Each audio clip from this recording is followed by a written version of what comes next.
My dad gave away the family business I spent 10 years building to my brother, leaving me betrayed and forced to start over on my own. I, 33, male, recently found myself entangled in a tumultuous family drama that has left me questioning the very fabric of trust and loyalty in my family. My dad, whom I have considered a mentor and business partner for over a decade, dropped a bombshell that shattered my world. To provide some context, my dad, 65, male, is a heavy diesel mechanic and has run a small workshop his whole life. I've always been interested in his work since I was a kid and would always help him out on the weekends. I went to college to get my qualifications in automobile engineering so I could get a degree and officially help my dad out. Since I was 23, I have worked with my dad as a mechanic and slowly taken over his workshop. When I started, he had only 2 mechanics who worked for him part-time in 1 car. With my knowledge and experience, I introduced several new strategies, and we have grown to over 35 employees and 15 cars in the last 10 years. We went from $250,000 in revenue to just shy of $7 million this financial year.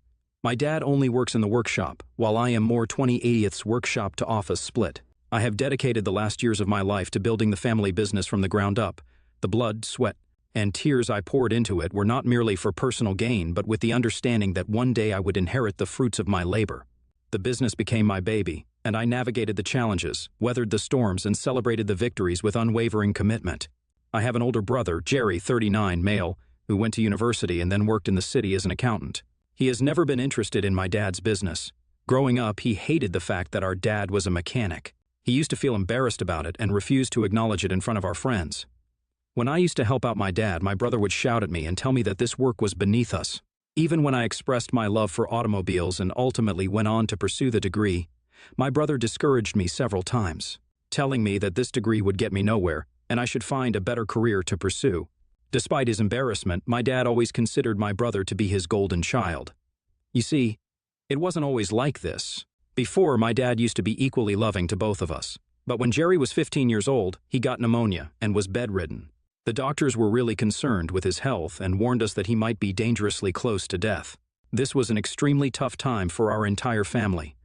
I remember feeling so scared about losing my brother. Throughout the entire hospital stay, Jerry always wanted our dad above anyone else. He used to ask for our dad all the time, and my dad spent countless nights in the hospital, which meant they bonded a lot. Eventually, Jerry recovered, and things went back to normal. Yet my dad continued to favor Jerry over the years. Even when Jerry would grow up to hate our dad's profession, Dad didn't mind and favored him regardless. As I got older, I obviously noticed this favoritism and was understandably hurt that our father always favored Jerry. For example, once my school had an award ceremony where I was going to be presented an award.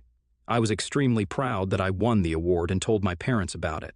My mother hugged me while my dad smiled warmly, congratulating me. I told my parents how the school had invited parents to be there for our awards ceremony.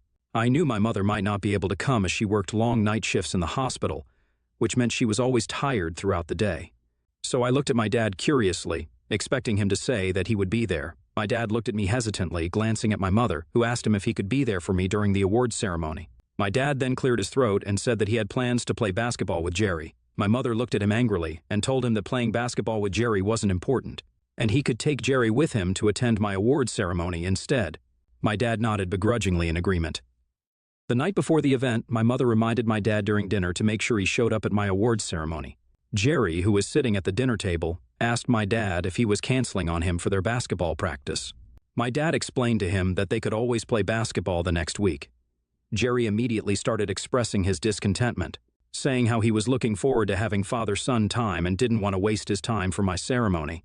My mother retorted back to him that, as my big brother, he should be more understanding and supportive as I had won an award. She went on to say that my dad needed to be there for me this one time. On the day of the event, I reminded my dad again before I left for school to make sure he showed up. He told me not to worry about it and that he would be there during my award ceremony. I looked around for my dad everywhere, but I couldn't find him. My name was eventually called up, and I had to go up to the stage to collect my award.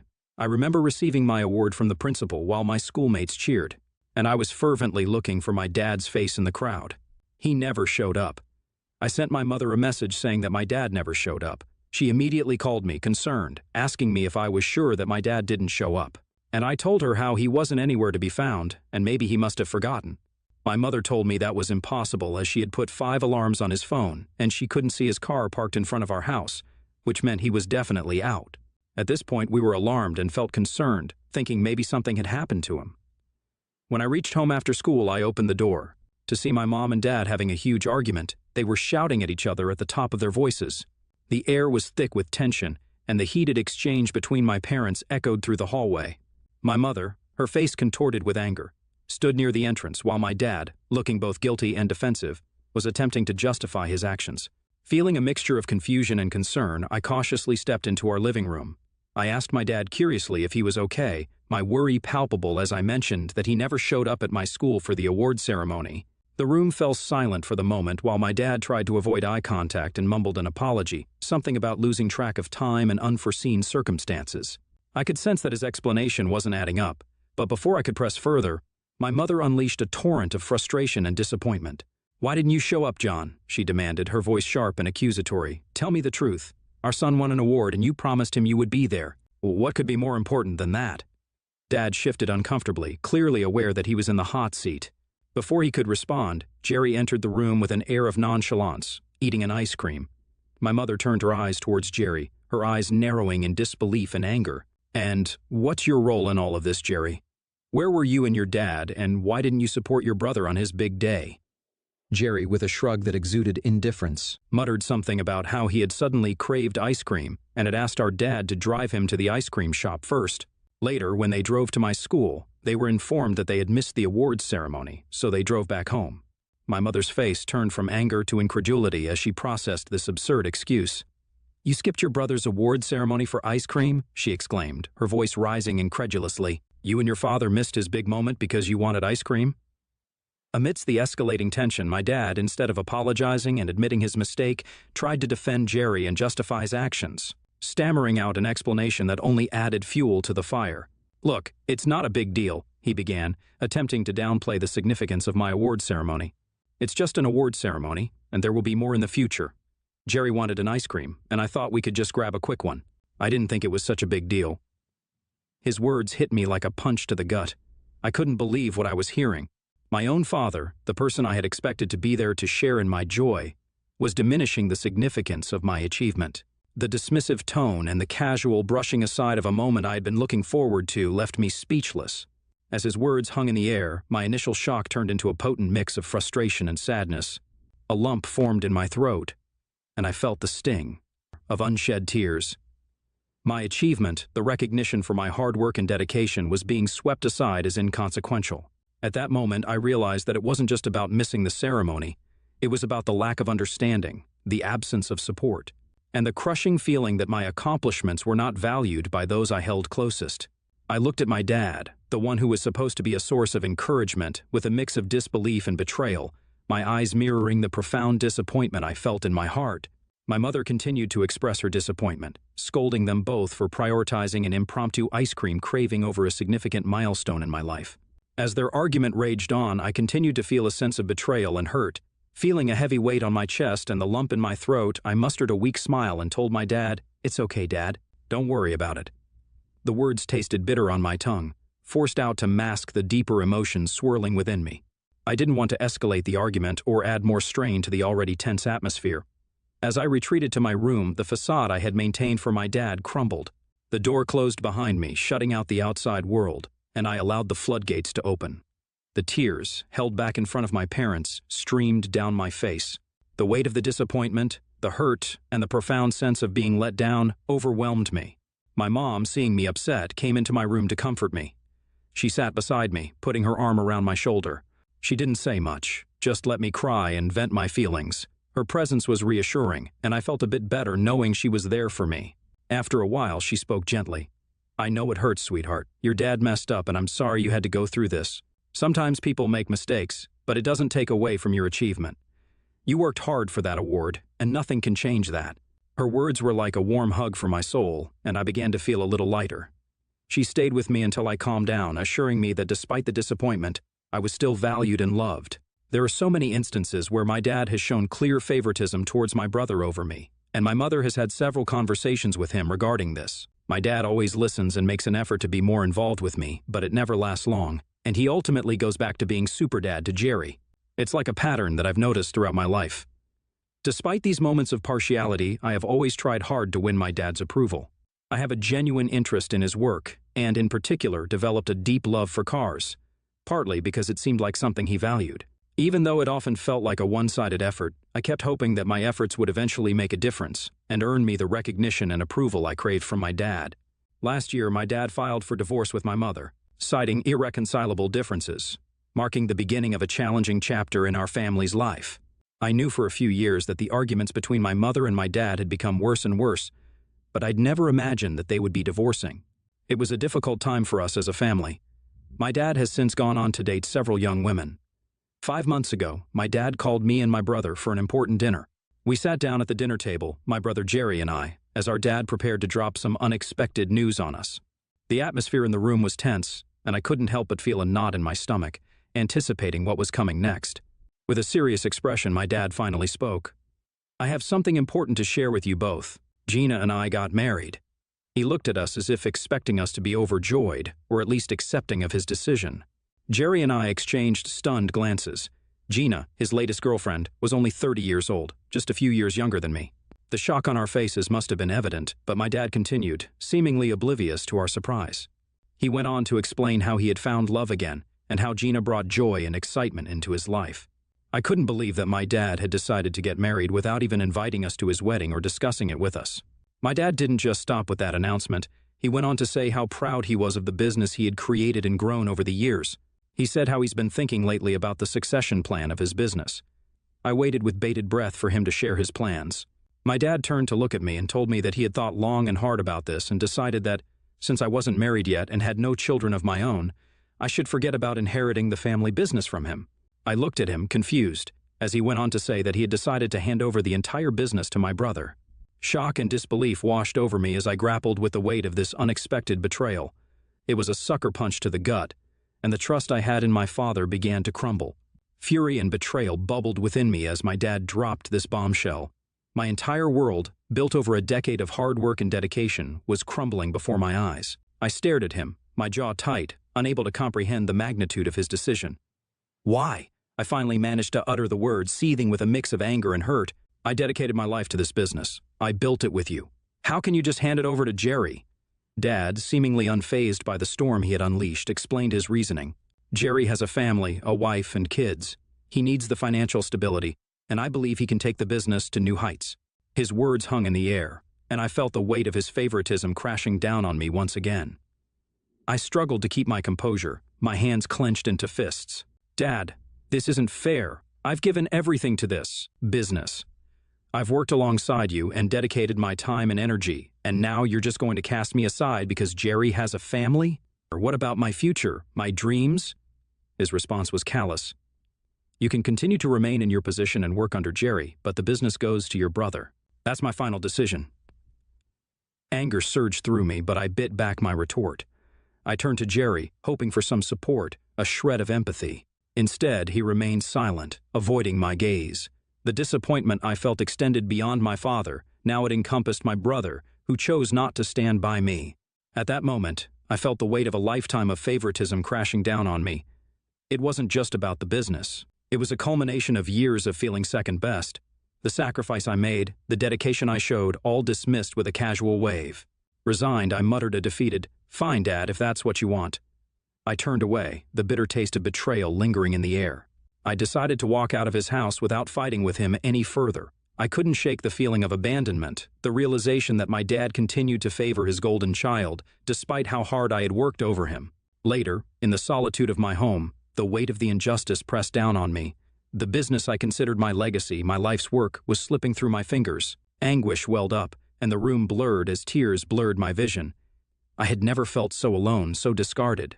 I decided to call my mom, hoping that she would understand what I was going through.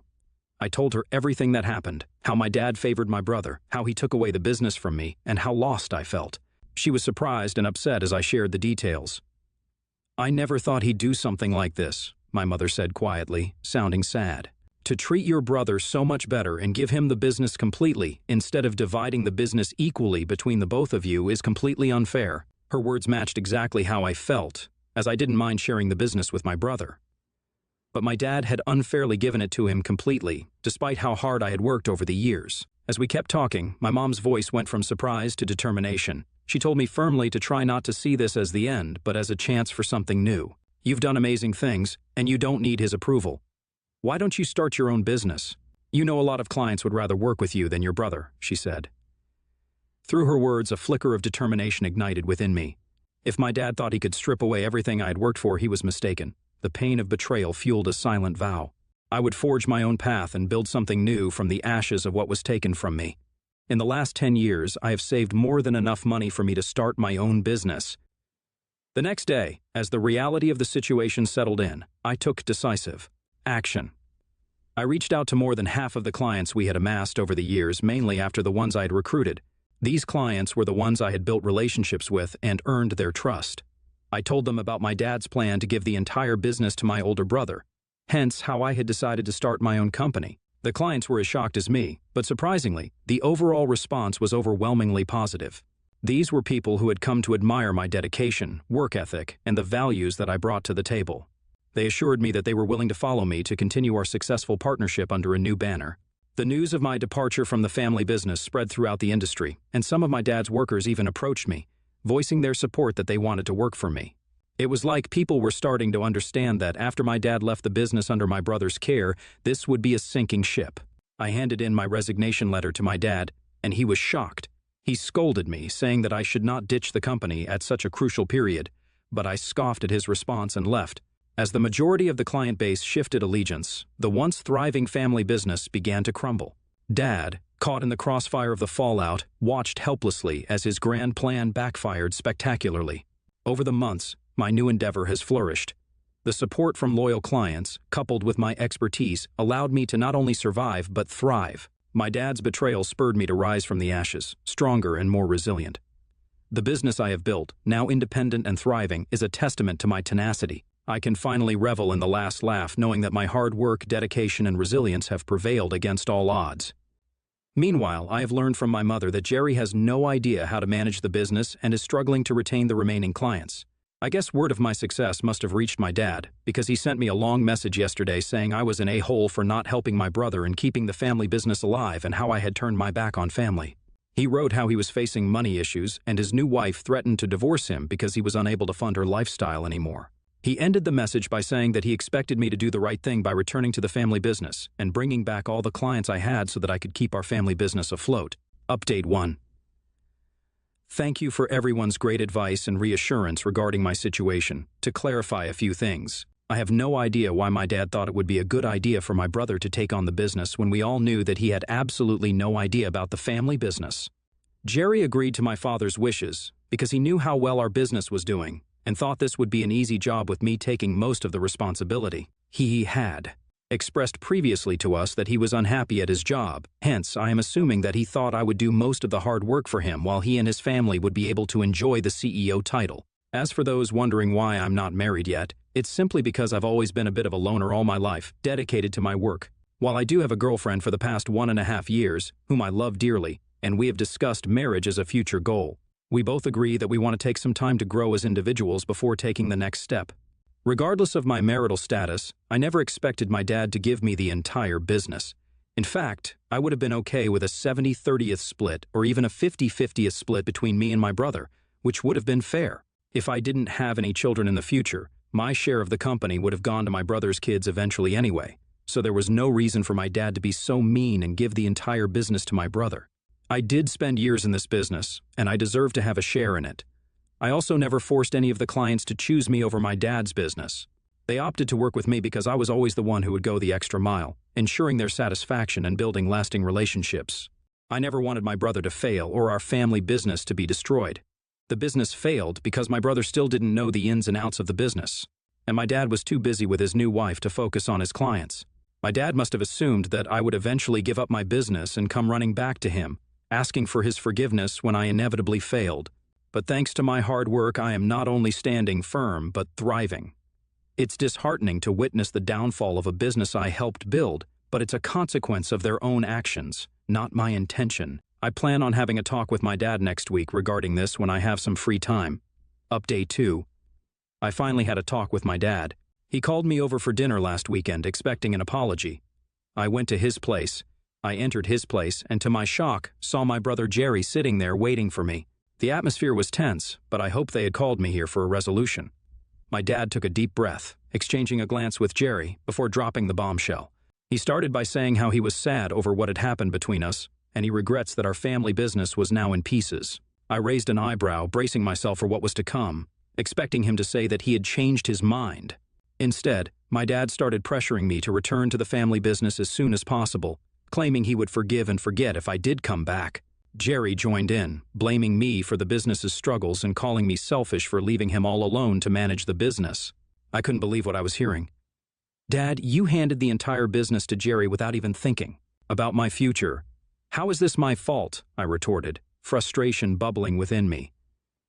Jerry scoffed. "You took most of the clients with you when you left. That's the problem. They followed me because of the relationships I built, not because I forced them. You are welcome to try to get them back. If you were so good with retaining clients, your remaining clients would have not left the business either," I argued, feeling the weight of their accusations. My dad sighed. "Look, I don't want to see the family business fall apart. It's my source of income, and it's how I sustain my lifestyle. Gina has also left me because of all of this. I want to enjoy my retired life in peace instead of trying to resolve this ongoing family drama. So stop being so selfish and just come back and work for your brother." The room felt smaller, the air heavier. I realized this wasn't the apology or resolution I expected. It was an attempt to force me back into a situation I worked hard to escape. Stunned and hurt, I stood up and looked at my dad angrily. "I'm done with this conversation. I will gladly watch your business go down the drain," I declared, walking away from the toxic conversation. Ever since this conversation, I have been bombarded with texts and calls from both Jerry and Dad. They've been calling me names and blaming me for everything. It's emotionally traumatizing to see how my own family wants to take advantage of my hard work, and I have blocked them for now. Update 3. It's been 6 months since my last update. I'm happy to report that my business is flourishing, and I'm also planning on taking the next step with my girlfriend by proposing to her soon. She's definitely the one for me, and I can't wait to be blissfully married to her. On a less positive note, my dad faced challenges as my brother drove his business into the ground. Eventually, he had to sell the entire enterprise to another company. Unfortunately, my dad didn't gain much from the sale, and what he did acquire was claimed by his new wife during their divorce. I've distanced myself from both of them since blocking them, and I've learned about these developments through family friends with whom I occasionally converse. My mother and I have gotten closer over the months. Unlike what you may think, she treats both me and my brother equally. She understands my actions and is supportive of my new business. She has also informed me that my brother is planning to get back into accounting since the business has failed. Despite the challenges within my family, I'm grateful for the joy and stability in my own life. The support from my girlfriend and the strengthened bond with my mother are invaluable sources of strength. Focused on the positive aspects, I remain determined to succeed in my business endeavors. I'm optimistic about the path ahead and committed to turning challenges into opportunities for growth and success.